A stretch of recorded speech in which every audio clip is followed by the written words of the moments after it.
Bienvenue à tous. Welcome to Reporters here on France 24. I'm Mark Owen. In this edition, we take you to India, where Christians are more and more threatened just for their beliefs. And the danger comes from militia linked to the ruling political party of Prime Minister Narendra Modi. Hindu extremists have been targeting Christians. Our team found there are at least 3 attacks every week. And the shocking crime, a gang rape of a nun. The assaults committed against Christians often have a sexual overtone. In one case, women were ordered to strip or face a beating, or perhaps worse. Our report starts with a family whose worship is kept secret because they fear for their lives.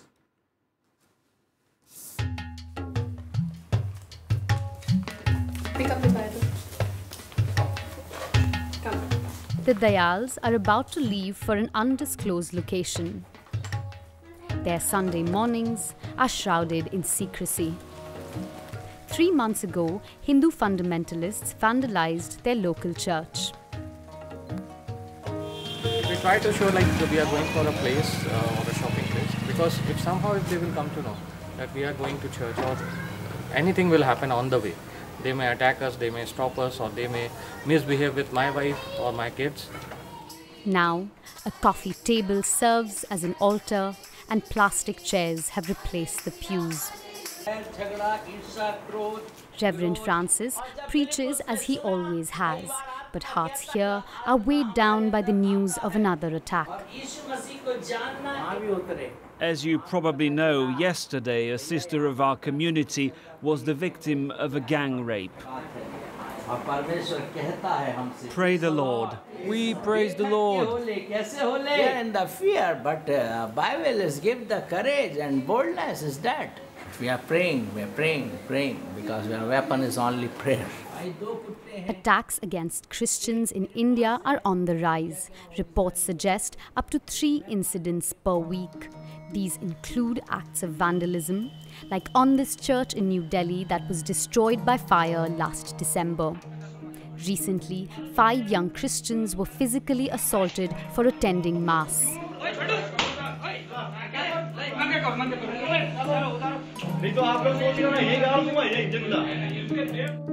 The group that carried out this attack is affiliated to the RSS, a Hindu paramilitary group that is intrinsically linked to the BJP, the party that is currently in power in India.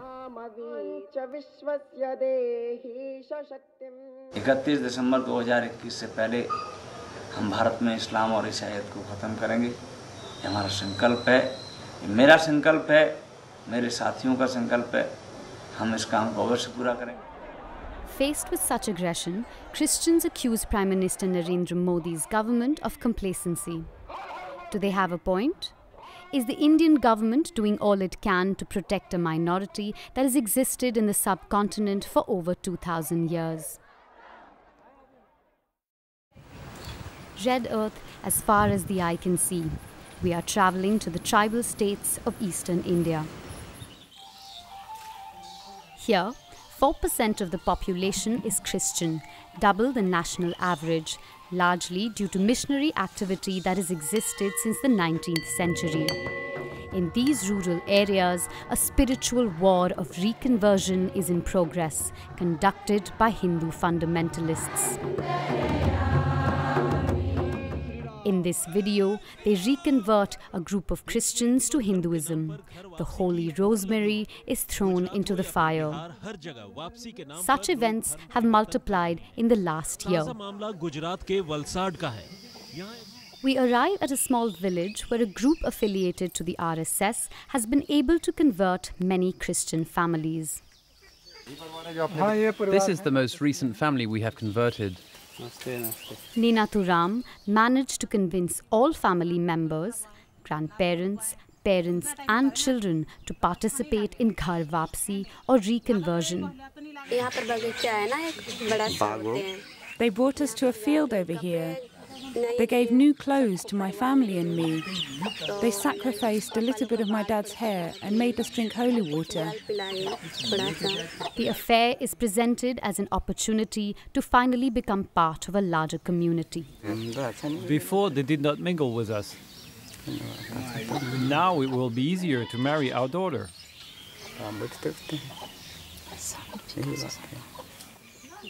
But some symbols are not so easily removed. What are you wearing? Is it a cross? No, it doesn't mean anything. It's fashion. Why are you wearing it? These days it's common. Everyone wears it. Even Hindus wear this. Our interview was constantly observed by Hindu nationalists who made no secret of their aims. We are ready to sacrifice our lives to stop the Christian missionaries. If one of them makes you an offer, do not fall into the trap. It will create problems and you will be rejected again. India is not a Christian country. It is a Hindu country. India will never be their home. It is an ideology they propagate everywhere, especially to the young. An open-air cinema has been set up for the villagers. Listen carefully to the story of Ramayana and be proud to be a Hindu. The Hindu religion is the only true religion. No one else equal. They aim to capture the imagination of the young with stories from ancient Hindu myths and legends. But the message from the organizers is tough and uncompromising. When someone attacks our religion, then yes, violence may be necessary. When there is an emergency, there is no time to discuss. You just act quickly to address the problem. In these remote areas, violence strikes often and in many different ways. One morning last April, 40 men linked to the RSS burst into Catholic schools in the city of Hazaribagh in the state of Jharkhand. They demanded that Christian schools be shut down. Sister Clarita, principal of the Holy Cross School, cannot forget.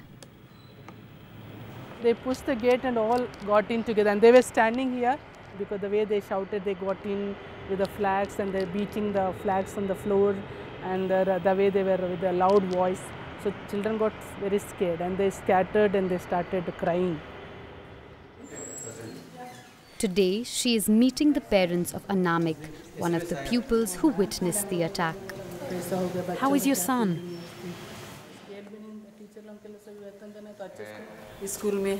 We're worried. I'm worried when my son goes to school. Anyone can come in and hurt him.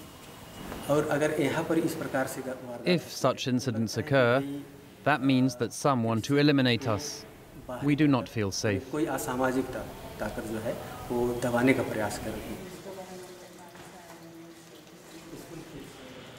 Sister Clarita was hesitant to speak to us. She still fears reprisals. But she believes the attack could not have taken place without the support of the BJP. Nobody's arrested. So therefore, they are encouraged to do this. I am so scared to speak about any government here. In the surrounding areas, Christian missionaries have been denied access to local villages. Some Christian schools have even been made to replace the images of Christ with Hindu symbols. Accused of ignoring the issue and faced with growing international pressure, the Prime Minister was forced to address the matter in Parliament. No one in this country has the right to discriminate on religious grounds. Let's stop fighting between communities. My government has one religion. It's India first. But Narendra Modi has yet to explicitly condemn his right-wing allies. A highly strategic ambiguity, according to John Dayal, a former journalist and member of the Representative Council of Christians in India. When the BJP is in government, the RSS has impunity. The police side with it. They are not protecting the guarantees of the Constitution of India. They are making false reports, they are misinterpreting the law. The conspiracy is to make India a Hindu supremacist nation. Despite several requests and queries, we did not receive any response from the government on these accusations. In fact, only in very rare cases have the perpetrators of anti-Christian violence been brought to justice.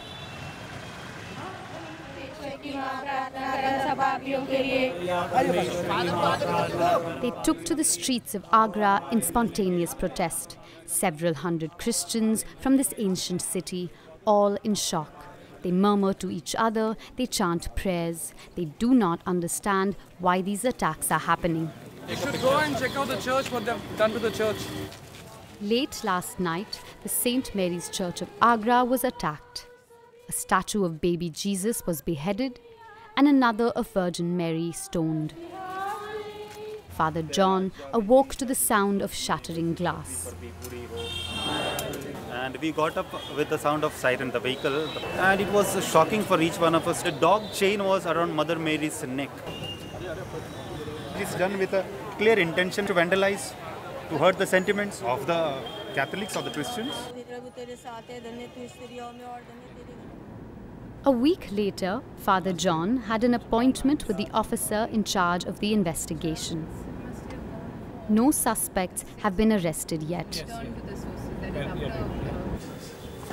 Thank you, sir. Sorry to branch came, police came, and then we have done, and they have made a lot of inquiries, but so far nothing has been done. Okay.